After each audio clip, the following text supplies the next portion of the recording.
사랑하는 여러분, 지난 한 주간 여러분의 손을 하나님께 맡기며 또한 무릎을 꿇고 내 모든 것을 하나님 앞에 내려놓으시며 나아가셨습니까? 저도 지난 한 주간 참 많이 무릎 꿇고 기도했던 것 같습니다. 하나님께 우리의 마음을 내려놓고 모든 걸 드리며 나아가는 저와 여러분 되기를 바랍니다. 사도신경 함께 나누고 있습니다. 우리의 지난 날을 되돌아보면서 우리의 신앙이 날로 성숙하고 성장할 수 있기를 바랍니다. 조선시대 문인들 사이에 50세가 되면은 자신의 지난 날을 되돌아보면서 시를 짓는 것이 유행이었다고 합니다. 중국 춘추시대 위나라의 대부였던 거배곡의 이야기가 조선시대 문인들에게 전해진 것이었습니다. 거배곡은 50세가 되어서야 지난 49년의 인생을 잘못 살았다는 것을 깨닫고 각고의 노력을 통해 새로 거듭났다고 합니다. 윤봉구 역시 50세 되던 해에 잘못을 알다 라는 시를 지었는데 한번 들어보시기 바랍니다. 안다면 잘못 없애야 진정 약이더니 그저 알기만 하면 어찌 안다고 하리요. 내가 잘못하고 있다는 것을 안다면 그 잘못을 진정 고쳐야 없애야 약이 된다는 시입니다. 명확한 사실이라고 인정할 수밖에 없는 것, 지금까지 살아온 날보다 앞으로 살아갈 날이 이제는 결코 길 수는 없습니다. 변화보다는 안정을, 도전 대신 타협을 택하기 마련입니다. 지난 49년간의 인생을 송두리째 부정하느니 차라리 이대로 살다가 죽겠다고 마음짓는 것이 오히려 편한 선택일지도 모릅니다. 그러나 윤봉구는 말합니다. 잘못을 아는 것에 그치지 말고 잘못을 고쳐야 진정 아는 것이라고 말합니다. 알미 절실하지 않기 때문에 실천하지 못하는 것이고, 알미 절실하면 실천은 저절로 따를 것입니다. 제가 근래 들어 운동을 시작했습니다. 이 핑계 저 핑계 대면서 게을러 했는데 오랜만에 한 2달여 전부터 운동을 새로 시작했는데요. 근데 처음으로 수영을 갔는데 25m 2바퀴 도니까는 숨이 헉헉 막히는 겁니다. 그래서 이래서는 안 되겠다 생각을 들어서 건강관리를 해야겠다 싶어서 이제 운동을 꾸준히 하려고 마음을 먹었는데, 그러던 어느 날 옆라인을 보는데 1시간 내내 동일한 페이스로 수영을 하시는 거예요. 근데 제가 더 깜짝 놀란 것은 저는 자유형을 하고 그분은 평영 발차기만 하는데 제가 따라가지 못하는 겁니다. 그러면서 이러면 안 되겠다 싶어서 열심히 해야겠다 싶었습니다. 그래서 다음번에 수영장을 찾았을 때는 오늘은 30바퀴를 돌자 이렇게 마음을 먹었습니다. 여러분, 근데 그게 말이 마음대로 됩니까? 30바퀴를 돌자 작정을 하고 도는데 1바퀴, 2바퀴, 3바퀴, 4바퀴 도니까 의지가 약해지는 겁니다. 이제 그만 돌까? 생각을 하다가 그래도 폼이 어땠든 속도가 어떻든 그냥 돌자 하니까 10바퀴를 넘었습니다. 10바퀴 도니까는 이제 몸이 조금씩 가벼워지기 시작하더라고요. 그렇게 돌면서 그날 35바퀴를 돌았습니다. 한번 작정을 하고 어쨌든 하고 나니까 그 다음부터는 이제 속도야 어찌됐든 1시간은 이제 돌게 되었는데요. 제가 왜 이렇게까지 독하게 마음을 먹었을까요? 저는 죽음의 문턱을 2번이나 왔다 갔다 한 사람입니다. 건강이 중요하다는 것을 어느 누구보다 더 잘 알기에 잘못된 습관을 고치고 좋은 습관을 들이려고 애를 쓰는 것입니다. 여러분, 이것이 진정 아는 것입니다. 변화가 없다면, 실천이 따르지 않는다면 그것은 결코 안다고 할 수 없습니다. 우리의 신앙생활 역시 그렇습니다. 지난 세월 많이 들었고 수없이 배웠고 또 경험도 많아서 잘 안다고 자신하십니까? 명확한 판별 기준이 있습니다. 저와 여러분의 삶에 진정한 변화가 있습니까? 나와 가장 가까이 지내는 사람들, 내 가족들, 내 이웃들, 내 친구들, 나를 인정한다면 우리는 우리의 신앙에 대해서 잘 안다고 말할 수 있을 것입니다. 그러나 만일 그렇지 못하다면 아직은 알았다고 확신해서는 안 됩니다. 근본 사도신경 강해를 통해서 저와 여러분의 신앙을 되짚어보는 좋은 기회가 되었으면 좋겠습니다. 지난 주일에 이어서 사도신경 강해 두 번째 시간입니다. 사도신경이라 하면은 처음에는 사도들의 신앙 고백을 의미했습니다. 루피누스에 의하면은 5세기 이후부터 사도신경을 12조항으로 이렇게 가르쳤습니다. 그의 사도신경 주해에 따르면요, 오순절 성령 강림 사건 이후에 12제자들이 세상으로 선교를 나가기 전에 일치된 설교 규범이 필요했습니다. 그래서 사도들이 한 문장씩 기록한 것을 모아서 12문장으로 기록한 것이 사도신경이었습니다. 그러나 이 전승은 15세기 이후에 역사적 근거가 없음이 밝혀졌고, 이후 종교 개혁자들은 사도신경을 사도의 작품이 아니라 성경의 바른 요약 혹은 사도들의 신앙 증언과 일치된 것으로 받아들였습니다. 한마디로 사도신경은 사도들의 신앙을 일목요연하게 정리한 것이라고 볼 수 있습니다. 마틴 루터는 이 사도신경의 내용을 종교개혁 전통에 맞추어서 이렇게 요약하고 있습니다. 나는 삼위일체 하나님을 믿습니다. 하나님 아버지는 나를 창조하셨고 그분의 아들은 나를 구원하셨으며 성령은 나를 거룩하게 하십니다. 이것은 나의 주, 나의 하나님에 대한 신앙 고백입니다. 결국 사도신경은 구원에 이르게 하는 믿음에 관한 것입니다. 그리고 이 믿음은 궁극적으로 삼위 하나님에 대한 고백입니다.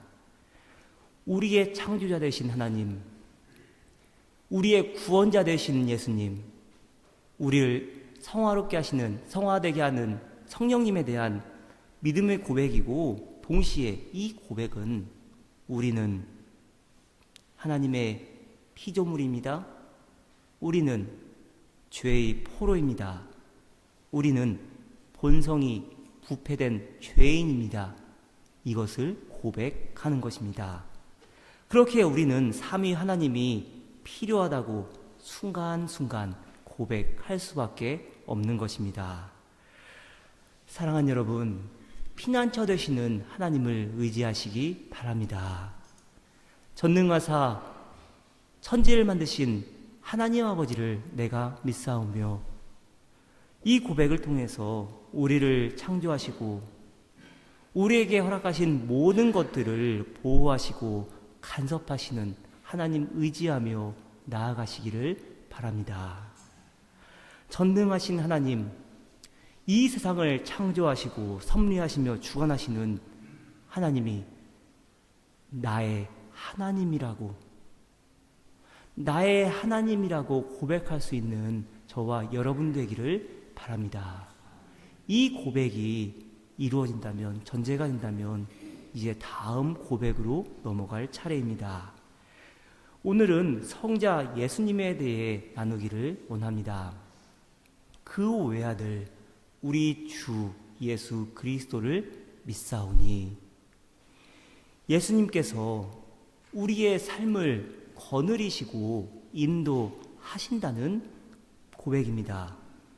비록 우리의 삶이 힘들고 고달프다 할지라도, 걱정되고 염려되는 일이 많다 할지라도 예수가 거느리시니, 예수께서 거느리신다고 믿음으로 고백할 수 있기를 바랍니다. 390장 찬송 1절 가사 들어보십시오. 예수가 거느리시니 즐겁고 평안하구나. 주야의 자고 깨는 것 예수가 거느리시네. 주 날 항상 돌보시고 날 친히 거느리시네. 주 날 항상 돌보시고 날 친히 거느리시네. 여러분, 지난날 한번 되돌아보십시오. 여러분의 어린 시절, 여러분의 청년 시절, 독일에 와서 생활하고 결혼하고 자녀들을 양육하고 지금까지의 지난 날들을 한번 쭉 돌아보십시오. 여러분, 예수님께서 여러분의 지난 날들을 인도하시지 않았다면 어찌 오늘 이렇게 평안함을 누릴 수 있었겠습니까? 부족한 많은 인생이지만 그럼에도 함께 하시고 살피시는 은혜가 있었습니다. 때로는 귀한 은혜를 깨닫게 하시려고 가난하게도 하시고 낮추기도 하였습니다. 그럼으로써 깨닫게 하시는 것이 무엇입니까? 내 인생의 주인이 누구인가를 바로 깨닫게 하기 위함입니다. 마틴 루터는 오늘 우리의 모든 구원과 복음의 성패는 바로 이 두 번째 조항을 어떻게 바로 이해하는지에 따라 달렸다고 말합니다. 왜냐하면 오늘 함께 나누는 사도신경 두 번째 조항에서 예수 그리스도께서 우리의 주님 되신다고, 주인 된다고 고백하기 때문입니다. 주 해야, 주란 무엇을 뜻합니까? 그분이 나를 죄, 악마, 죽음, 그리고 온갖 불행에서 건지셨다는 뜻입니다. 왜냐하면 나에게는 나를 온전히 통치하는 주인도 왕도 없었기 때문입니다. 오히려 나는 악마의 세력 아래에 있었던 자였습니다. 거기에서 죽음으로 저주받았고 죄와 무지에 사로잡혀 있었습니다. 그러나 오직 예수 그리스도만이 우리를 악마에게서 하나님께로, 죽음에서 생명으로, 죄에서 정의로 옮겨주시고 온전한 곳에서 우리를 보존하시는 것입니다.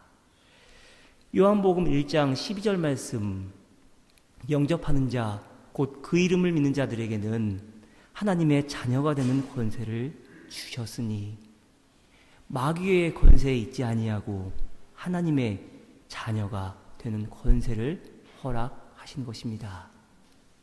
이것을 잘 보여주는 고백, 사도신경 고백 중에 음부에 내려가셨다는 고백입니다.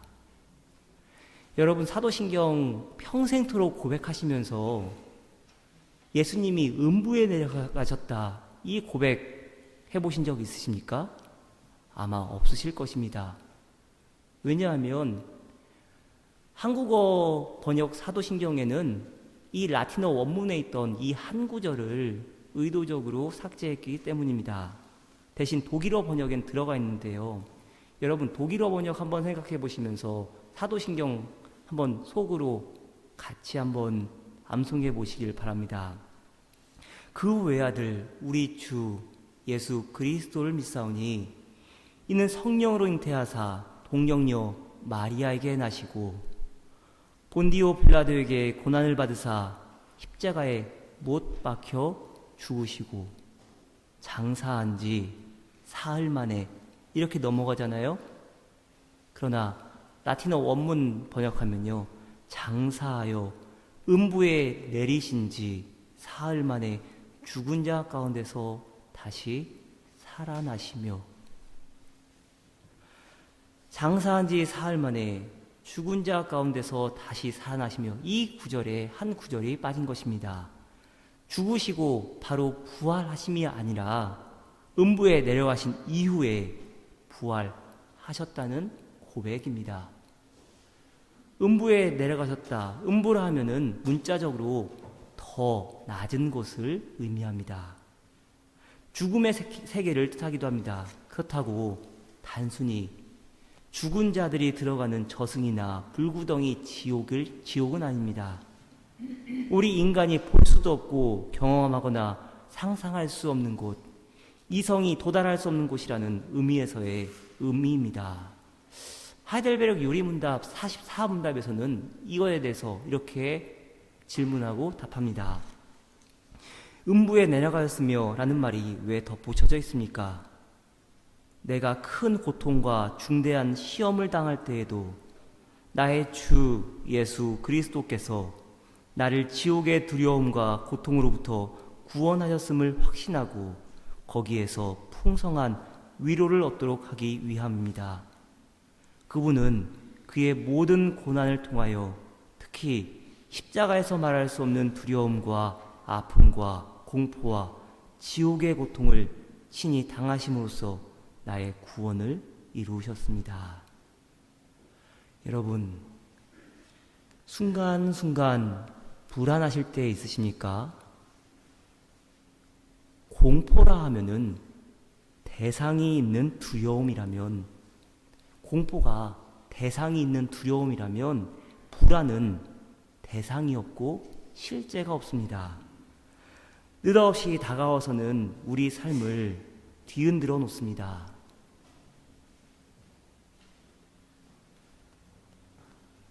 저와 여러분 역시 이유 없는 불안함으로 휩싸일 때 있으실 것입니다. 그렇다면 과연 누가 이 불안함을 잠재울 수 있습니까? 오직 예수 그리스도만이 가능합니다. 지옥과 같은 걱정거리, 고통으로부터 나를 구원하실 분은 오직 음부에까지 내려가셨다가 부활하신 예수 그리스도 한 분이십니다. 오늘 본문은 이 사실을 명확하게 말합니다. 로마서 8장 1절로 2절 말씀입니다. 그러므로 그리스도 예수 안에 있는 사람들은 정죄를 받지 않습니다.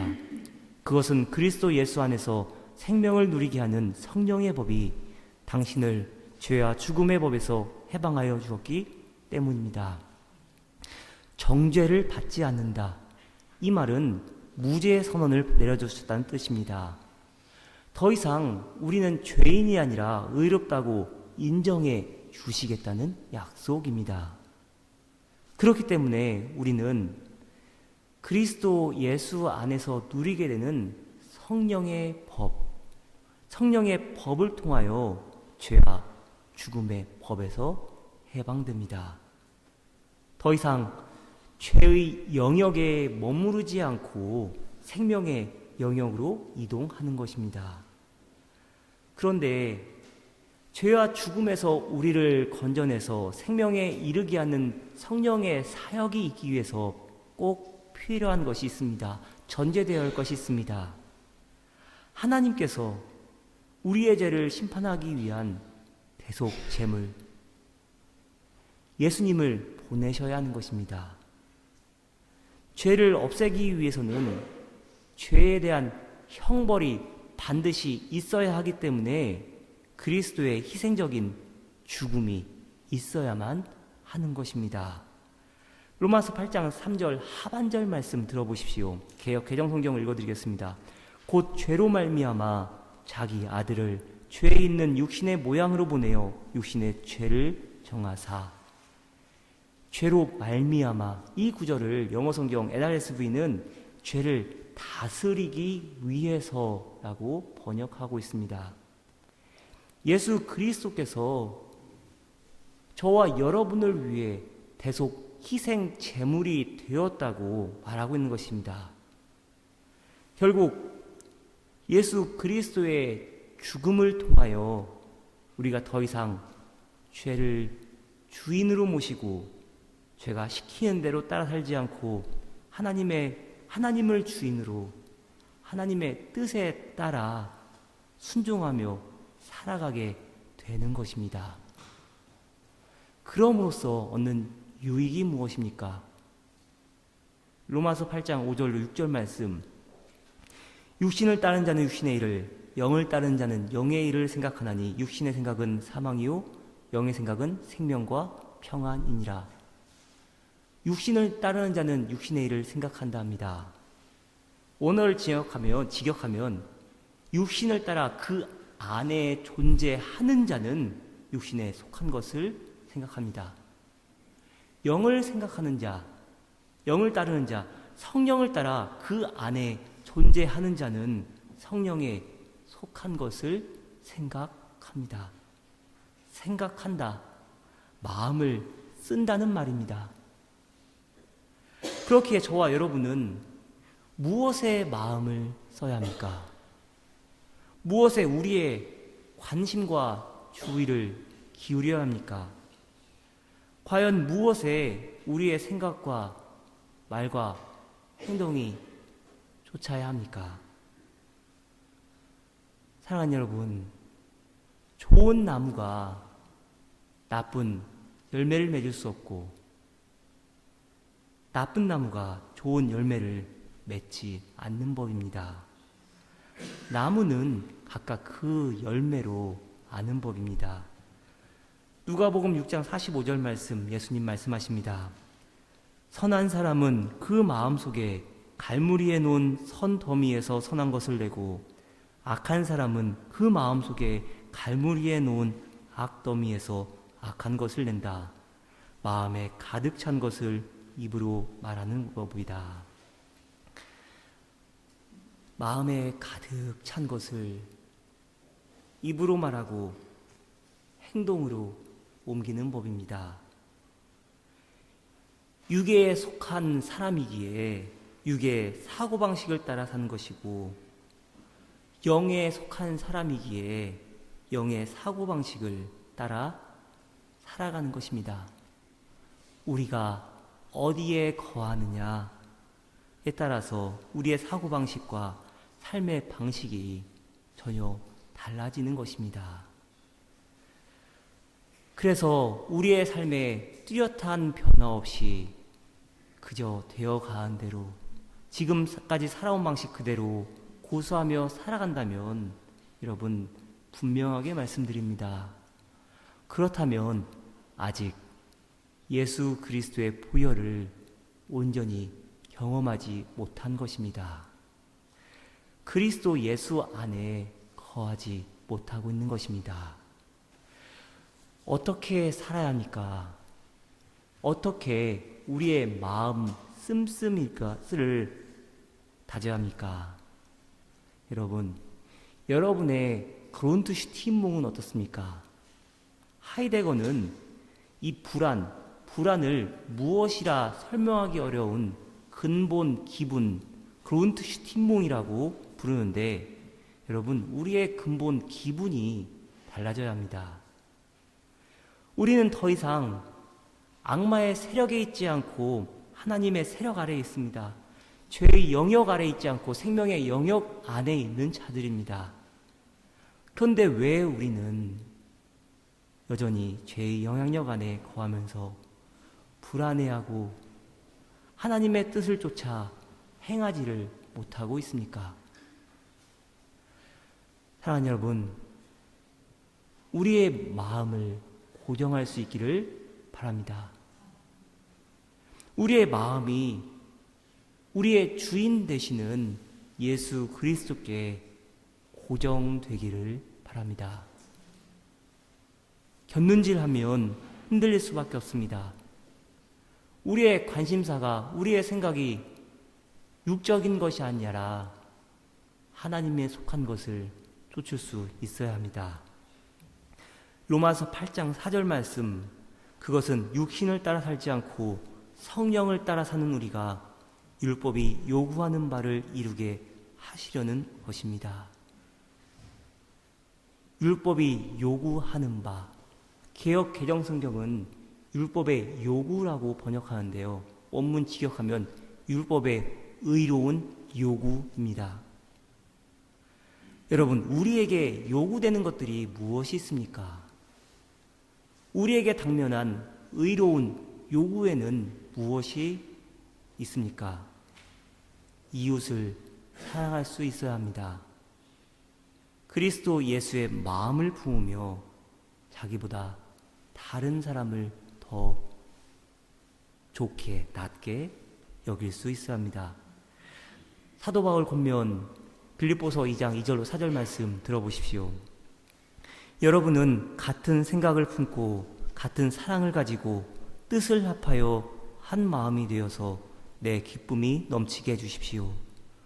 무슨 일을 하든지 경쟁심이나 허영으로 하지 말고 겸손한 마음으로 하고 자기보다 서로 남을 낮게 여기십시오. 또한 여러분은 자기 일만 돌보지 말고 서로 다른 사람들의 일도 돌보아 주십시오. 지난 작년에 예배 때도 이 본문 가지고 말씀 전했는데요. 창립기념주일날 강단으로 올라오는데 딱 떠오른 말씀이 바로 이 구절이었습니다. 저와 여러분 모두 그리스도 예수 안에서 같은 생각, 같은 사랑을 품을 수 있기를 바랍니다. 서로의 생각은 달라도 뜻을 합하여 한 마음 되기를 간절히 바랍니다. 저는 김영모 지사님 이제 돌아가시는 소천하셨던 금요일 새벽 전에 목요일 밤에 이제 몇 분들이 교회에 오셔서 마지막 인사 나눴는데요. 참 저를 마음에 아프게 했던 것은 지난 50년간 여러분 강산이 5번 바뀌는 그 시간 동안 얼마나 많은 일들이 있었겠습니까?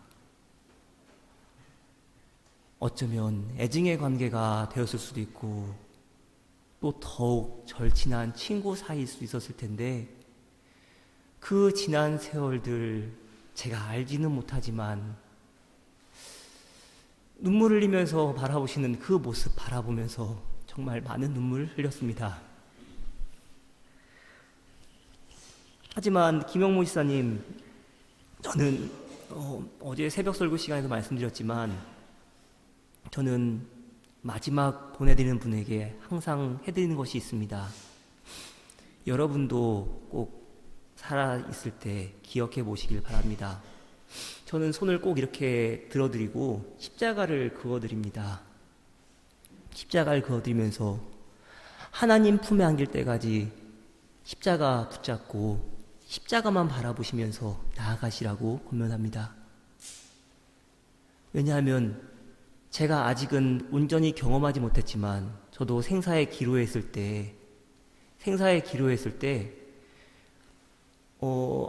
이게 악한 영에 휩싸인다는 것을 저는 조금 경험을 해봤는데 저도 그럴 때에 어머니께서 어릴 때부터 예수 주기도문을 암송하고 또 십자가를 그어보라는 그 말씀 새겨서 십자가를 꼭 그었었는데요. 근데 그 말씀 해드리고 이제 또 신방이 있어서 저는 잠시 자리를 비웠었는데 진권사님이 이제 이런 말씀 해주셨습니다.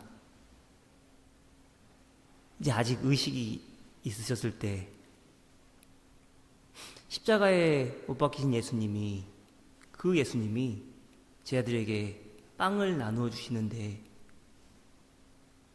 김영모 지사님한테도 그 빵을 같이 나누어 주셨다고 합니다. 김영모 지사님이 그 고백하셨는데요. 여러분, 우리의 살아갈 날이 결코 길지 않습니다. 또한 시간 가는 것이 얼마나 빠릅니까? 여러분, 지난 세월보다 이제 더 중요한 것은 남은 세월입니다.